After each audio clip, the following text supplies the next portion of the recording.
ভগবানের শক্তির কাছে কোনো শক্তিই পেরে ওঠে না, এটি ধ্রুব সত্য। কিন্তু আপনার উদ্যম, সাহস, ধৈর্য, বল, বুদ্ধি এবং পরাক্রম, এই 6টা গুণ যদি থেকে থাকে, তাহলে নাকি ভগবানও ভয় পায়। তাই শুধু যদি আপনি দেবতার উপর নির্ভর করে থাকেন আর নিজের মনের মানসিক শান্তি নেই, তাহলে আপনি কখনোই জয়ী হতে পারবেন না। তাই যতদিন বাঁচবেন ততদিন প্রচণ্ড মানসিক শক্তি নিয়ে একটি ভালো কোনো উদ্দেশ্য নিয়ে এগিয়ে যান।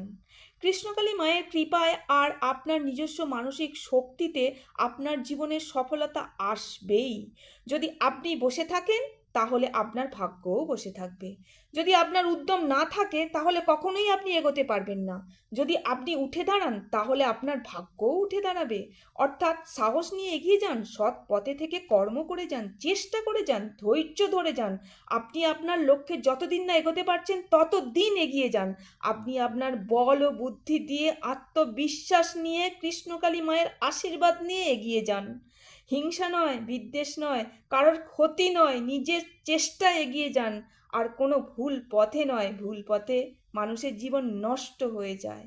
তাই আপনি যখন দেখবেন সৎ কর্ম করে এগিয়ে যাচ্ছেন, দেখবেন আপনি নিজে সুখী, আর কৃষ্ণকালী মায়ের আশীর্বাদ ঝরে ঝরে পড়বে আপনার উপর। জয় কৃষ্ণকালী মায়ের জয়।